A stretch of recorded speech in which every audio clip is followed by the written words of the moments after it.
sont les différentes projections des dépenses du pouvoir central entre 2022 et 2024? On en parlera dans cette édition, mesdames et messieurs. C'est toujours un plaisir de savoir que vous êtes nombreux à nous suivre. Bienvenue à votre tranche de tout le jour avec toutes ces rubriques au rendez-vous. Le dossier reviendra sur les 6 pistes de solutions préconisées pour régulariser la paie des enseignants dans les zones à accès difficile. On en parlera bien sûr avec Aris Mbengan, un invité. Surprise sera également au rendez-vous. Mais avant tout ceci, allons-y déjà. Prenons les nouvelles en bref tout de suite.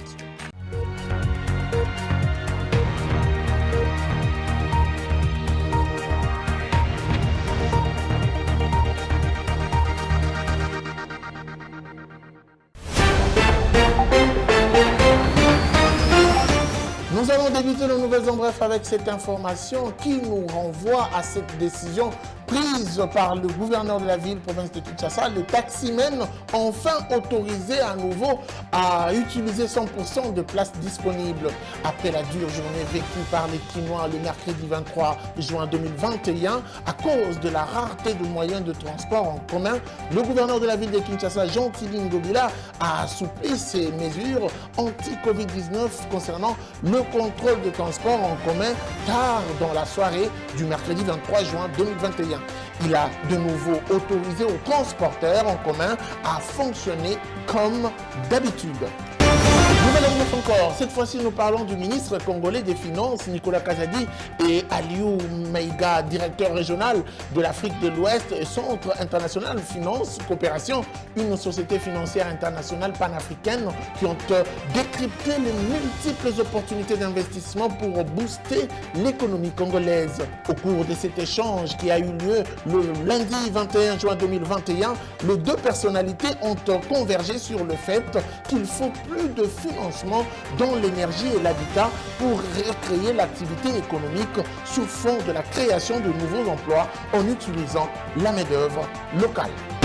Et pour finir, nous parlons de la FEC qui fustige la tentative de passage en force de la DGDA dans le système de traçabilité de droits d'accise. La Fédération des entreprises du Congo, la FEC, réagit au communiqué publié par la DGDA au sujet du système de traçabilité de droits d'accise. Dans un communiqué publié ce mercredi 23 juin 2021, la FEC fustige cette tentative de passage en force orchestrée par la Direction générale de douane et accises dans la mise en œuvre de ce système.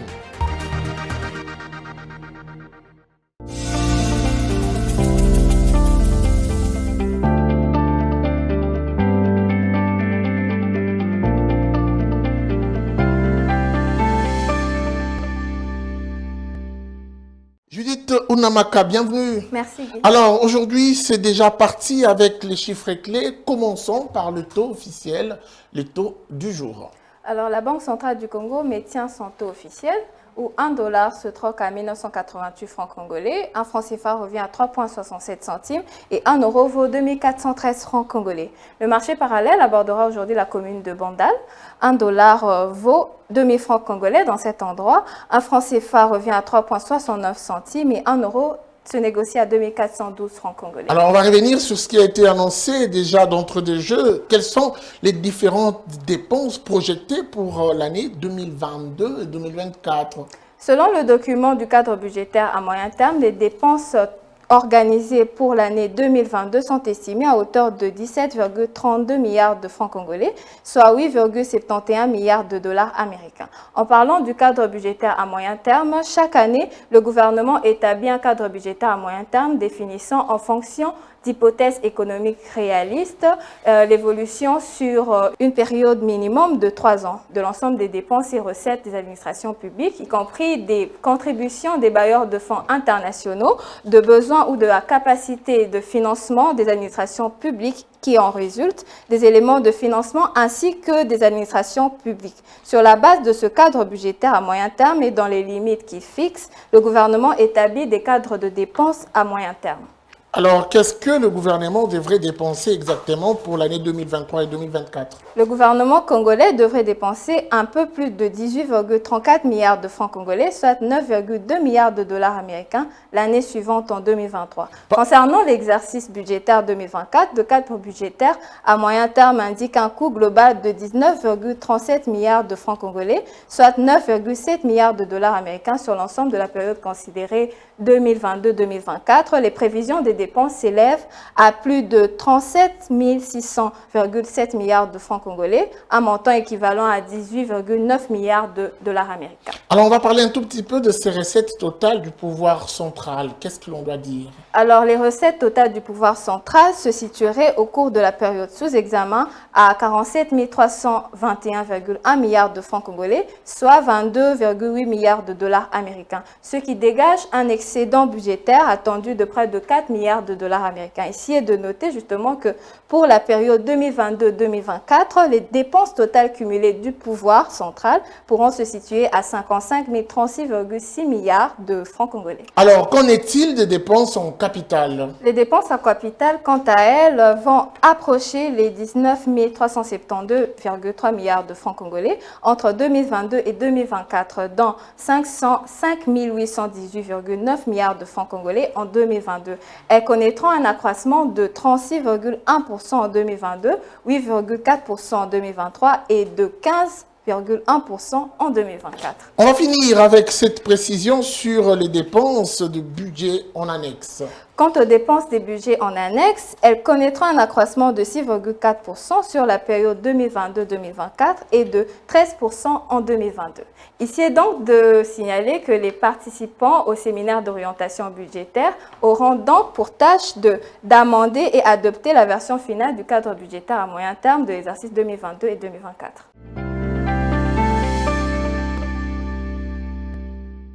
Voilà, après la rubrique chiffres clés, nous allons procéder à la prochaine rubrique. C'est donc le dossier avec Aris Mbenga. Tout de suite.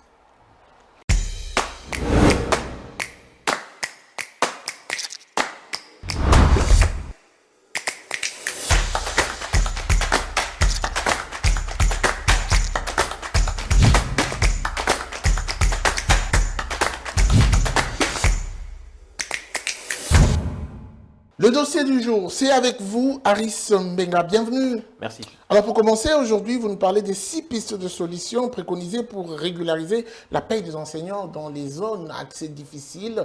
Pouvez-vous d'abord nous donner un tout petit peu de circonscription du cadre? Alors, il se passe que depuis un certain temps, depuis la gratuité de l'enseignement ou encore les dispositions prises pour payer les enseignants, que ce soit dans la capitale ou encore dans les zones reculées, il se passe qu'il y a des sérieux problèmes ou encore des difficultés énormes pour accéder dans les zones difficiles en ce qui concerne la paye des enseignants. Alors, c'est pour cela que le ministre ou encore le président de la commission du suivi de la paye des fonctionnaires ou encore des agents de l'État sont revenus pour proposer des pistes de solutions pour pallier à ce problème de paiement des agents de l'État ou des enseignants qui se trouvent dans des zones très reculées ou encore difficiles d'accès. Ok. Alors, concernant d'abord le ministre de l'EPST, Tony Mwaba, lui-même s'est impliqué pour a mis en place une commission de suivi. Donc, cette commission avait pour but d'essayer d'évaluer encore, de connaître le pourquoi des difficultés qui sont connues au niveau d'abord la desserte en argent pour que les enseignants puissent être servis à temps, ou quelles étaient les causes qui sont à la base de cette difficulté d'accessibilité de la paye des enseignants. Alors, raison pour laquelle le président de cette commission, donc Jean-Louis Kaembe, a remis son rapport, c'était le 13 juin, où, lors d'une interview accordée à Zoom Echo, qu'il a proposé ces 6 mesures pour pallier encore, pour résoudre les problèmes de la desserte, encore des salaires des enseignants qui se trouvent dans les zones extrêmement reculées. 6 mesures, parlons-en. Quelles en sont-elles? Alors, aux normes des mesures ou encore des causes qui mettent en mal la desserte en rémunération des enseignants. Alors, la première, c'est parmi les solutions préconisées, on parle de la construction d'infrastructures pour rendre accessiblement facile la paye ou encore faire parvenir le salaire des agents dans les milieux où ils se trouvent. Alors en deuxième lieu, on a parlé de cette inquiétude qu'il y avait d'insuffisance de liquidité dans ces provinces ou encore dans le Kasaï où il y a déjà une rareté de banques.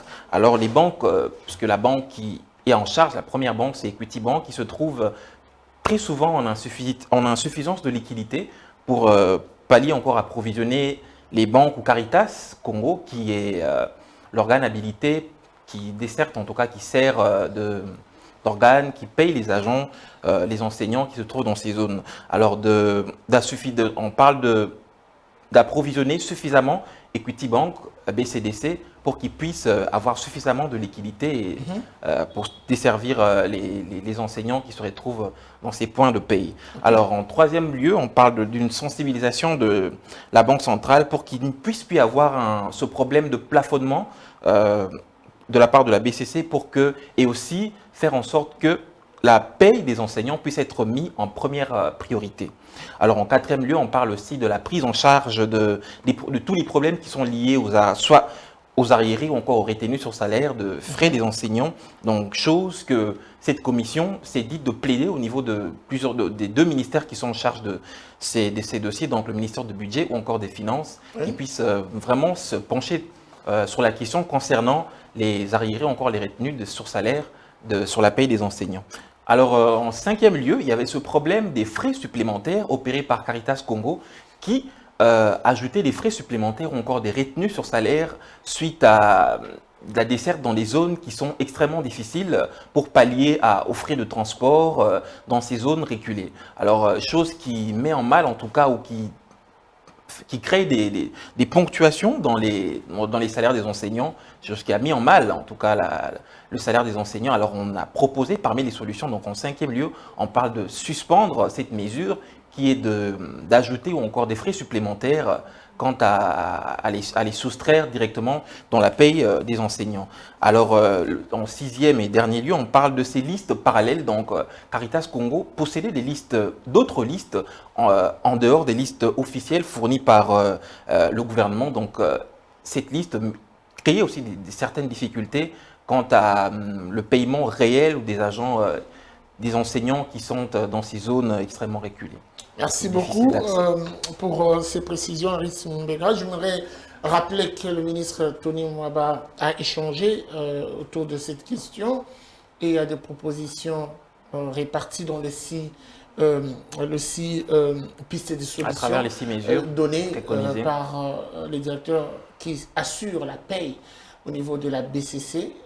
Je pense que ces préoccupations soulevées sous forme de pistes de solutions pourront être prises en considération et que l'enseignant pourra reprendre toute sa valeur, parce qu'on doit le dire aujourd'hui, l'enseignant est devenu comme la personne la plus clochardisée en outrance, et que cette démarche vise prioritairement et principalement la révalorisation de l'enseignant. Exactement. Et il faudrait également s'attaquer à tous ceux, il y a eu même une circulaire adressée au ministre de la Justice, s'attaquant à tous ceux qui se permettent d'avoir la main sur les salaires. Bien sûr, des on parlait enseignants. là notamment des chefs religieux qui procédaient à des retraits sur salaire dans les écoles conventionnées.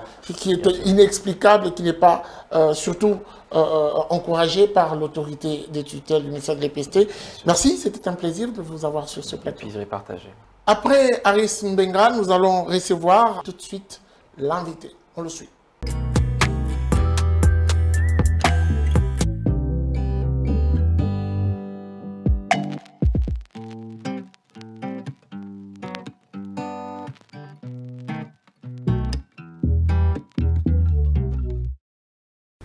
L'objet de ma mission, c'est d'abord une visite dans le pays, comme on fait régulièrement dans les pays qu'on couvre, pour faire un peu le point de nos opérations dans le pays, à la fois rencontrer les autorités du pays pour discuter de leur programme gouvernemental, de leurs ambitions, et voir dans quelle mesure AFC peut les accompagner.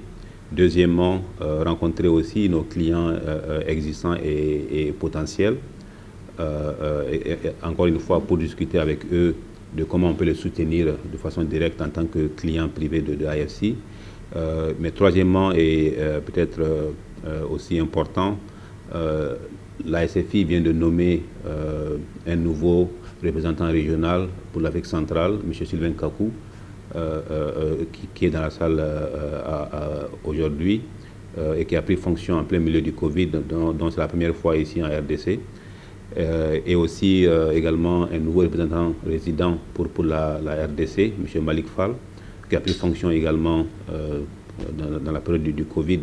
Donc c'est vraiment la première mission aussi officielle de la direction de la SFI au niveau de l'Afrique de l'Ouest de l'Afrique centrale, pour également les introduire de façon formelle, même si certains d'entre eux sont déjà introduits et connaissent beaucoup de monde déjà en RDC. Voilà un peu le cadre et le but de ma visite. Les discussions sont au début et avant de déplacer des villes, il faut déjà pouvoir commencer avec des pilotes et essayer de parfaire un peu la production de maisons. Parce que, quoi qu'on puisse penser, la plupart des pays africains n'ont pas de constructeurs qui peuvent construire à échelle. Déjà quelques milliers de maisons, ça peut être un challenge pour beaucoup de constructeurs. Et je ne parle pas de construction de villes. Donc, Goma, on n'en a pas vraiment parlé.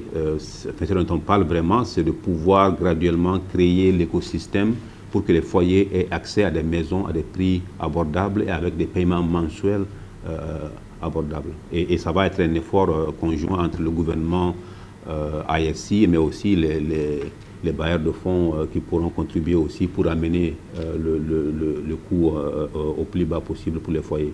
Encore une fois, c'est un projet qu'on a regardé par le passé. Pour l'instant, on n'est pas focalisé là-dessus.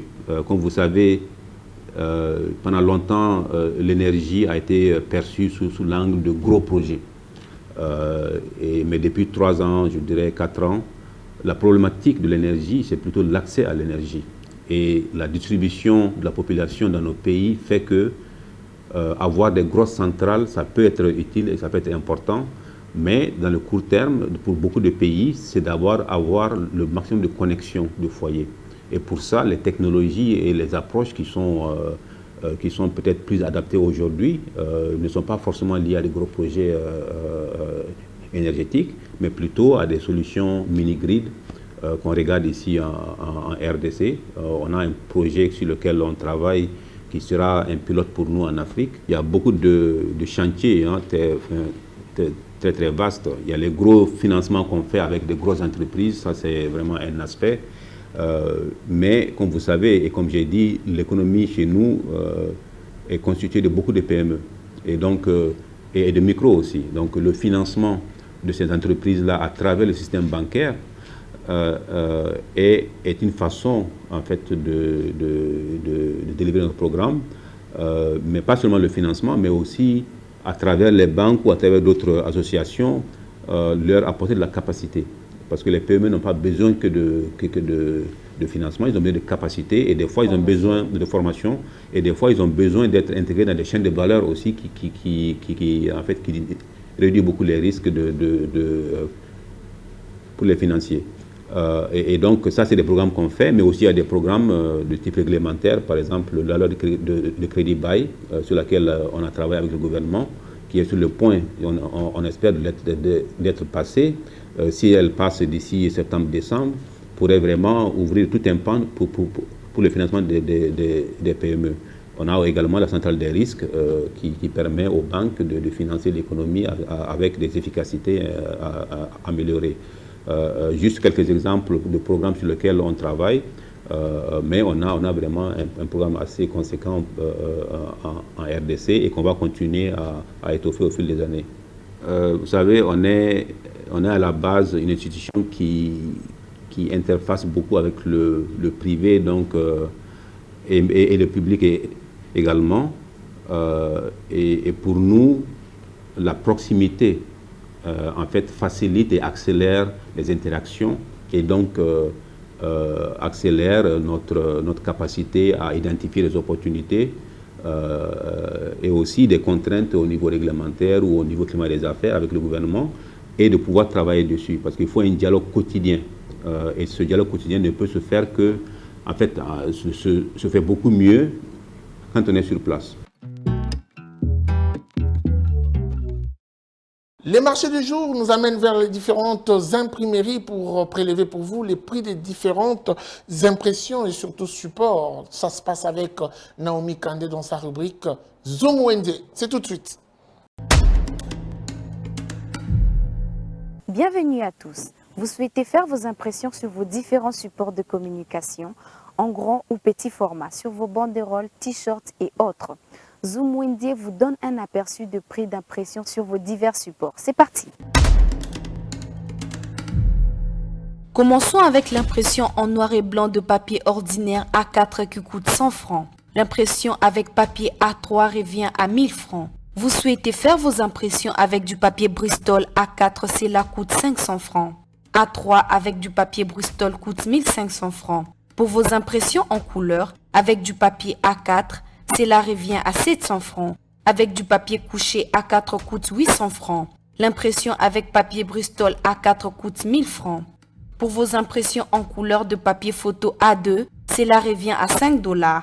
L'impression de papier photo A1 coûte 10 $. Celui de A0 revient à 20 $. L'impression avec du papier ordinaire A2 revient à 7500 francs. Celui de A1 revient à 15 000 francs. A0 revient à 30 000 francs. Vous souhaitez faire vos impressions avec du papier autocollant A2, cela revient à 8 $. Celui de A1 revient à 15 $. Celui de A0 coûte 25 $. L'impression de banderole de 1 m3 coûte 10 $. L'impression de tasse coûte 5 $. Personnalisez vos t-shirts blancs à 5 $. Pour les t-shirts en couleur, cela revient à 10 $ et 15 $. Personnalisez vos stylos à 1,5 $. Terminons avec l'impression de badge à 1700 francs pour 4 pièces. Merci d'être avec nous dans Zoom Wende. Prenons rendez-vous très prochainement. Quels sont les différents rendez-vous du 24 juin 2021? On en parle à travers la rubrique Agenda, c'est avec Adrassa Grasse. Tout de suite.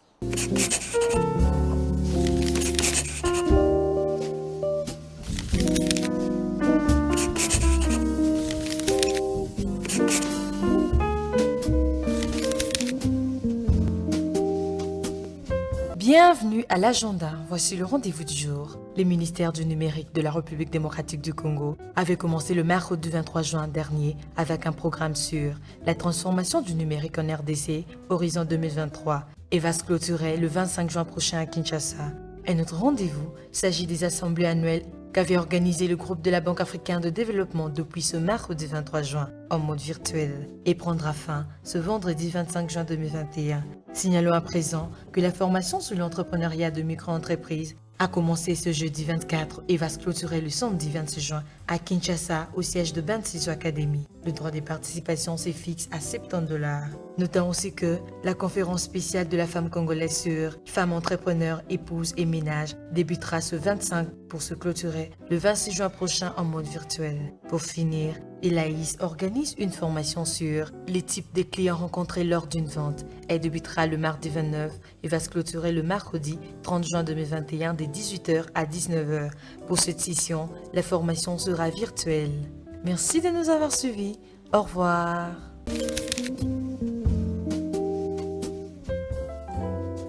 Article 15, votre rubrique de tout le jour qui donne la parole aux sans-voix nous revient aujourd'hui avec un autre élément. Il s'agit bien sûr des coulisses d'un vendeur de babouches. Qui pouvait croire que cette activité qui semble être toute petite pouvait permettre à une famille ou à plusieurs familles de vivre, mais également de surmonter les difficultés tout en renouant le debout du mois. Nous avons donc pu avoir les réactions de ce vendeur qui partage avec nous sa petite expérience. Tout de suite, on y va. La débrouillardise à Kinshasa.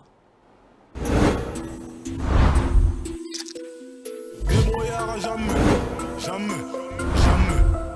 Débrouillard jamais, jamais, jamais. Débrouillard jamais.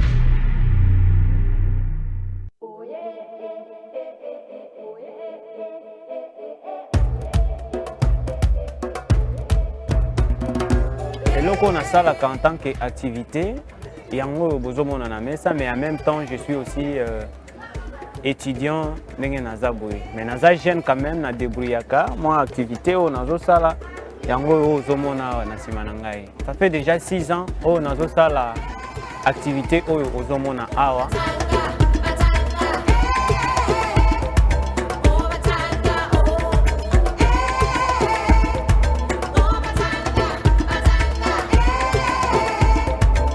Je sais bien que Oezaki, nous s'en sortir selon moi avantage oyo azo gagner. Na gagner comme moi mké moi mké wanande na lukaka comment s'organiser na futa moi mké na futa classe moi mké na futi ndaku ne ozomona ti lelo yo biloko efandia, mais quand même il y a quand même moi avantage moko boye comme mké.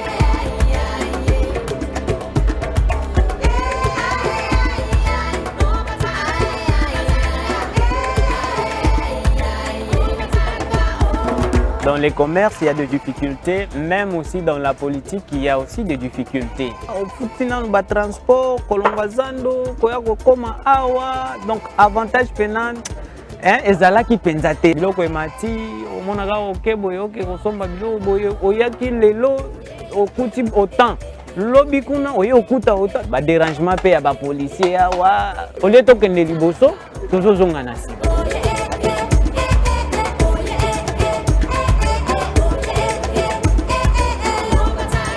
Conseil on a repéré ça na ba jeune faisant que bima na tongo jeune mwana mobali concentre-toi obimi na tongo oyebi place ozokende te mais oyebi que nazokende place eloko nyonso nga na omona na sala obandi nanu kosala eloko nyonso yo jamais mutu abandaka na vie obandi kaka mbala moko boye o gagner tout wana eza ba richesse moko ya mabe. Faut commencer d'abord au début balobaka voyage, il y a 1000 pas et bandaka kaka na 1 pas.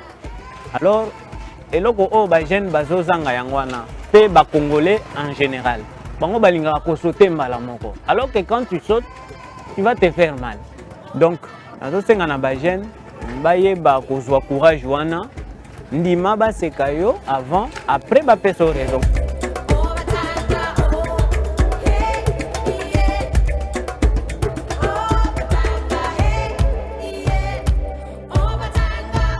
Le gouvernement congolais, tout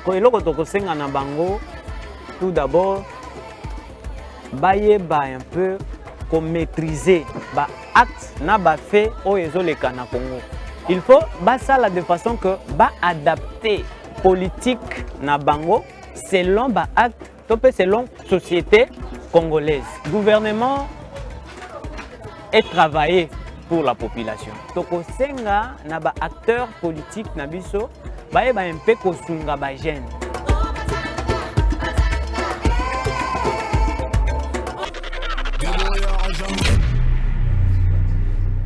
Merci de nous avoir suivis. C'était donc un plaisir d'être avec vous. La suite, ça sera sans doute au prochain numéro avec le même plaisir. Vivez heureux, vivez sans temps. Au revoir et à très vite.